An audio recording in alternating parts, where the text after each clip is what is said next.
गैर सरकारी स्कूलों की ओर से बेंगलुरु चलो का आह्वान। बीजापुर के गैर सरकारी स्कूल संगठनों की ओर से जिले के तमाम गैर सरकारी स्कूलों के शिक्षक और स्कूल प्रशासन विभाग के पदाधिकारियों ने अपनी कई मांगों जैसे सरकार की ओर से पिछले 20 सालों से अनुदान से वंचित रखना, शिक्षण संस्थाओं पर नए नए कानून बनाकर इन्हें परेशान करना, आरटीई कानून का गलत इस्तेमाल करते हुए गरीब बच्चों को शिक्षा से वंचित करना और बड़े बड़े अधिकारी और राजनेता मिलकर गवर्नमेंट स्कूल की शिक्षा व्यवस्था को कमजोर करने की साजिश करके प्राइवेट शिक्षण संस्थाओं पर इसका बोझ डाल रहे हैं। शिक्षा का अधिकार हर वर्ग के बच्चों के लिए है। सरकारी और गैर सरकारी का भेदभाव मिटाकर गैर सरकारी स्कूलों को तमाम सरकारी सुविधाएं लेने के हक है। इसीलिए सरकार गैर सरकारी स्कूलों को तमाम सारी सुविधाएं और शिक्षकों को सरकारी वेतन देने की मांग की और इसी के चलते राज्य भर में आंदोलन करने के धार देने के लिए 24/12/2019 को बेंगलुरु चलो का आह्वान दिया है शिक्षकों ने। ಸರ್ಕಾರದವರು ಗಟ್ಟು ಮಕ್ಕಳ ಕೆಲಸಕ್ಕೆ ತಾಕತ್ತದೇನು? ಯಾರಿಗೂ ಇಲ್ಲ ತಾಕತ್ತ. ಯಾಕಪ್ಪ ಅಂತಂದ್ರೆ ಸರ್ಕಾರಿ ಶಾಲೆಗಳು ಅತೋಗತಿಗೆ ತಲುಪಲಿಕತ್ತಾವ. ಅವನ್ನ ಪ್ರೋತ್ಸಾಹ ಮಾಡ್ತೇವೆ ತಕ್ಷಣ ನಮ್ಮ ಆರ್ಟಿ ಬಂದ್ ಮಾಡ್ತಾರೆ. ಆರ್ಟಿ ಬಂದ್ ಮಾಡೋ ಅವಶ್ಯಕತೆ ಏನದ? ಆರ್ಟಿ ಬಂದ್ ಮಾಡೋದ್ರಿಂದ ಖಾಸಗಿ ಶಾಲೆಗಳಿಗೆ ಉತ್ಪನ್ನ ಆಗೋದಿಲ್ಲ. ಆದ್ರೆ ಬಡವರು ಮಕ್ಕಳು ಕಲಿತಾ ಇಲ್ಲಿ ಒಂದೆರಡು ಮಾತು ಮುಗಿಸ್ತೀರಿ. ಜೈ ಜೈ ಕರ್ನಾಟಕ. ಒಂದು ಬೃಹತ್ ಶಿಕ್ಷಣ ಸಂಸ್ಥೆಯನ್ನ और मदद मुकाबला व्यवस्था। आज बीजापुर जिले के तमाम शिक्षण संस्थाओं ने स्वयं स्कूलों को बंद करते हुए श्री सिद्धेश्वर मंदिर से बीजापुर जिले भर के आए हुए मैनेजमेंट एजुकेशन सोसाइटी के जिम्मेदारों ने एक बृहत रैली सिद्धेश्वर मंदिर से होते हुए डिप्टी कमिश्नर को एक मनवी दे रहे हैं, जिसमें सरकार की ओर से जो खासगी प्राइवेट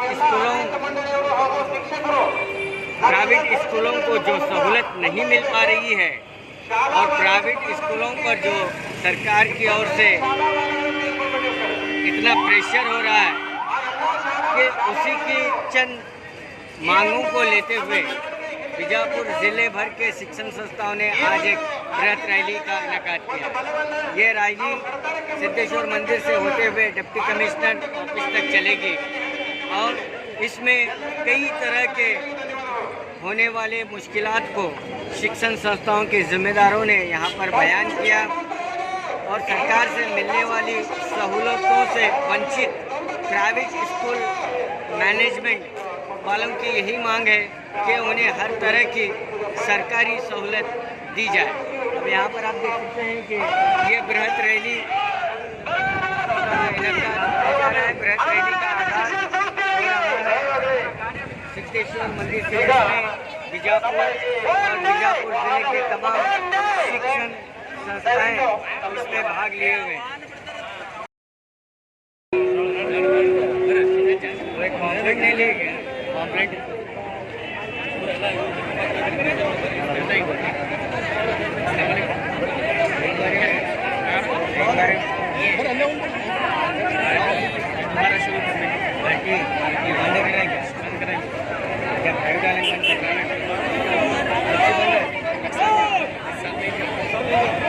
सिद्धेश्वर मंदिर से आज यहाँ पर जो है खासगी स्कूलों के मैनेजमेंट और टीचर्स की ओर से ये बृहत रैली निकली हुई है और इसमें प्रमुख मांग ये रही कि सरकार की ओर से जो राइट्स ऑफ एजुकेशन आरटीई को जो प्राइवेट स्कूलों में दिया जाता था, जिसमें गरीब बच्चे तमाम जो है एलकेजी से एलकेजी से लेकर 10th तक फ्री एजुकेशन जो बच्चा हासिल करता था, जो प्राइवेट स्कूलों में भी उसका दाखिला लिया जाता था और सरकार की ओर से उन्हें जो है एक फ़ीस मुकर्रर होती थी और वो फ़ीस जो है मैनेजमेंट को दी जाती थी।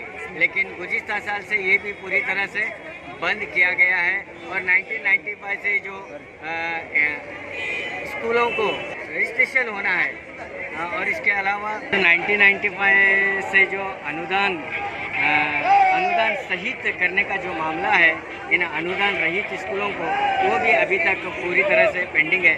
ऐसे कई मांग जो है इन मैनेजमेंट और टीचर्स के यहाँ पर हैं, जो इसी को लेकर वो डिप्टी कमिश्नर के ऑफिस तक ये रैली कर रहे हैं। आप यहाँ पर आप देख सकते हैं ज़्यादा से ज़्यादातर ये महिला टीचर्स जो प्राइवेट स्कूल में अपनी सर्विस करते हैं और वो पूरी तरह से इसमें भाग लिए हुए हैं।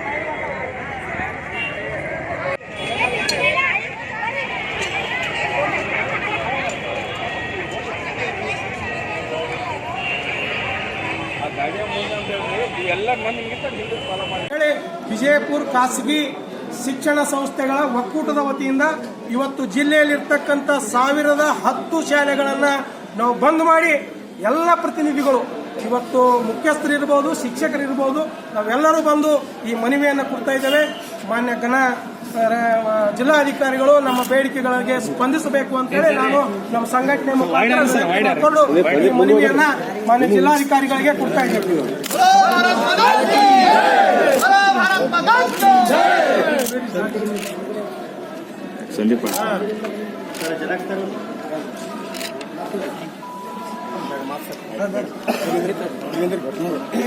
ನೀವು ಓದಿರೋದ್ರಲ್ಲಿ 2 MLA, MP, MLC ಲ್ಯಾಡ್ ತಗೊಳೋದಕ್ಕೆ ಸರ್ಕಾರದಿಂದ MP ಲ್ಯಾಡ್ ಲೋಕಲ್ ಡೆವಲಪ್ಮೆಂಟ್ ಅದ್ರದ್ದು ಬೆಂಗಳೂರಿಂದ ಯಾವುದೋ ಆದೇಶ ಕೊಡಬಾರ್ದು ಅಂತ 30 ಲಕ್ಷ MLA MP ಅವರು 50 ಲಕ್ಷ ಸೊಸೈಟಿ ಕೆಲವೊಂದು ಜಿಲ್ಲಾಧಿಕಾರಿಗಳು ಸರ್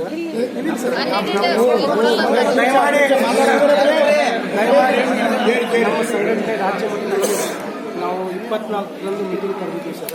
ಕೆಲವೊಂದು ಜಿಲ್ಲಾಧಿಕಾರಿಗಳು ಜನಪ್ರತಿನಿಧಿಗಳ ಫಂಡನ್ನು ಖಾಸಗಿ ಅನುದಾನ ರಹಿತ ಶಾಲೆಗಳಿಗೆ ಕೊಡೋದಕ್ಕೆ ಅವಕಾಶ ಇಲ್ಲ, ನಾವು ಕೊಡೋದಿಲ್ಲ ಅಂತಕ್ಕಂಥ ಒಂದು ಆದೇಶವನ್ನು ಹಾಕಿಸಿದ್ರೆ ರಿಟರ್ನ್ ಕೊಟ್ಟಿದ್ದಾರೆ ಸರ್. ಇದನ್ನು ನಾವು ಸಿಎಂ ಅವ್ರ ಗಮನಕ್ಕೂ ತಂದಿದ್ದೇವೆ ಸರ್. ನೀವು ಬರ್ತಿದ್ರೆ ಮತ್ತೆ 109 ಕನ್ವರ್ಷನ್ ಬಗ್ಗೆ ಹೇಳಿದ್ರು ಸರ್. 109 ಇನ್ನು ಆನ್ಲೈನ್ ಆಗಿದೆ, ಬಟ್ ಕನ್ವರ್ಷನ್ಗೆ ಸಂಬಂಧಪಟ್ಟಂತೆ ಈಗ ಆನ್ಲೈನ್ ಆಗಿದೆ. ನೀವು ಅಫಿಡವಿಟ್ ಬೇಸಿಸ್ ಅಂತ ಮಾಡಿದ್ರೆ ನೀವು ಆನ್ಲೈನಲ್ಲಿ ಅಪ್ಲಿಕೇಶನ್ ಹಾಕಿದ್ರೆ ನೀವು ಯಾವ ಇಲಾಖೆಗೆ ಹೋಗೋದು.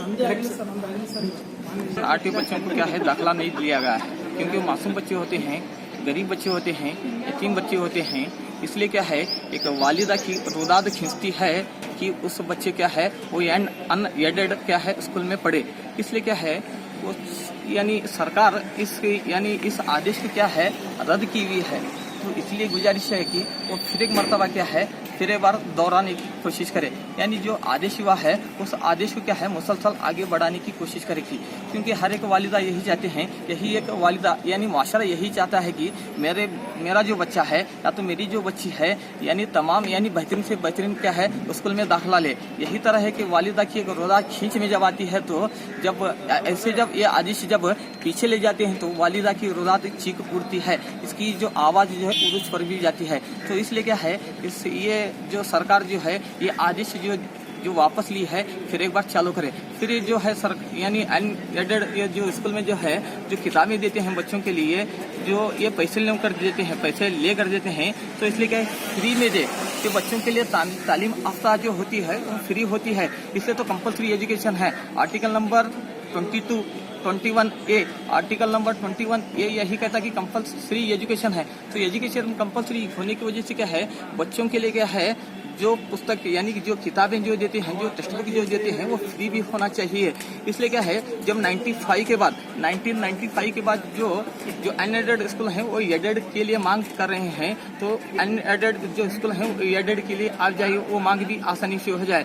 जो ज़मीन जो होती है जो होती है वो जो कानून है जो स्कूल का जो कानून है वो आसानी से किया जाए. इसी तरह जो बिल यानी लाइट बिल जो होता है जो ज़्यादा से ज़्यादा आता है यानी कमर्शियल्स के हिसाब से आता है. जो हमारी जो स्कूल जो मदरसा होता है कमर्शियल के नहीं है, बच्चों के लिए पढ़ाई के लिए है, बच्चों के लिए आसानी हो यानी कंप्यूटर का बिल हो यानी लाइट बिल हो, यानी इसके लिए क्या है आसानी भी बरतना चाहिए, क्योंकि बच्चे तालीम याफ्ता होकर एक उरुज पर जाते हैं. इसलिए क्या है हमारी मांगों को क्या है पूरा भी करना चाहिए. जो प्रतिभटना चल रहा है उसमें हमारे जिले के जो 1010 शाले हैं वो 1010 शाले को हमने आज बंद का ऐलान दिया था, और वो बंद के ऐलान के प्रति सारे शालों ने बहुत ही अच्छा रिस्पांस दिया है. और सुमारो 4000 लोग आज यहाँ पे इकट्ठा होके जो हमारी रैली है वो रैली से जुड़े हैं। और हमारे बेड़कीगढ़ हमारे जो बेड़के क्या बोलते हैं मांग हमारे जो मांग है वो ये है कि आरटीए को आप वापस से शुरू किया जाए, क्योंकि जो सरकारी शाले में पढ़ते हैं वहाँ पे आप बच्चों को बोलते हैं कि 25 से 30 हज़ार रुपये का खर्चा लगता है एक बच्चे को, और आरटीई का एक्ट में आप मैक्सिमम अमाउंट देते थे 16,000। हम 16,000 में छोटे से छोटा जो गरीब से गरीब बच्चा है उसको उठा के हम ये आरटीए स्कीम में डाल के उसको एक अच्छा एजुकेशन सिस्टम देते थे, एक अच्छा एजुकेशन हम उनको प्रोवाइड करने में सक्सेसफुल थे।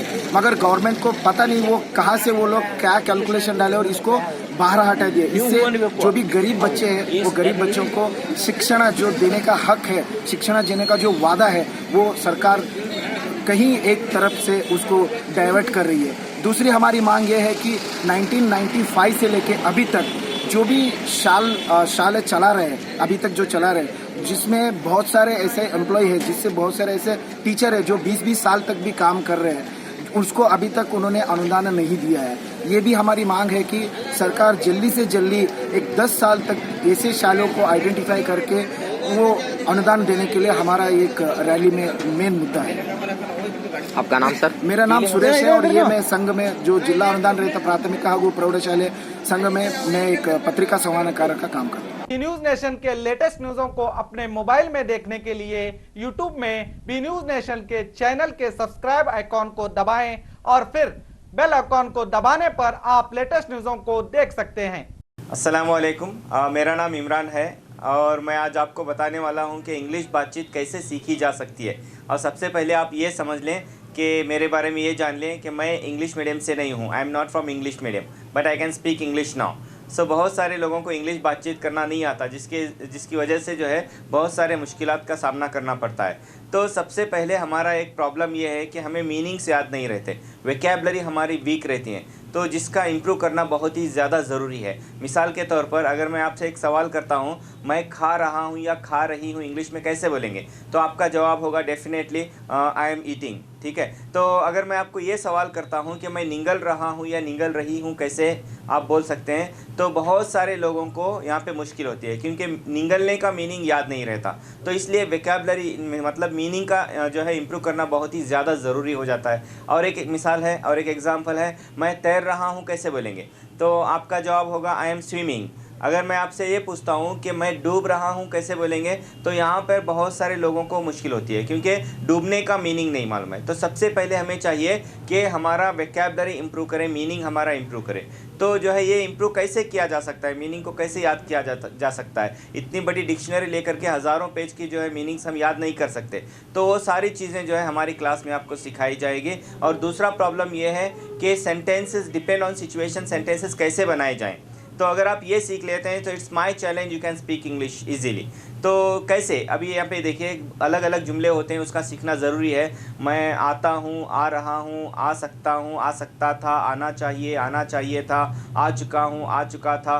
ऐसे बहुत सारे जुमले हैं जो हमें मालूम नहीं है। अगर हम वो जान ले सेंटेंसेस कैसे बना सकते हैं, तो जो है इंशाल्लाह बहुत ही जो है आसानी के साथ इंग्लिश बातचीत हम कर सकते हैं। तो अगर आप जो है हमारे साथ इंग्लिश बातचीत सीखना चाहते हैं तो ज़रूर जो है ज्वाइन कीजिए हमारी क्लास को और नीचे दिए गए नंबर पे कांटेक्ट कीजिए। तो इंशाल्लाह उम्मीद करता हूँ जो है आप ज़रूर इंग्लिश बातचीत सीखेंगे। Thank you, all the best.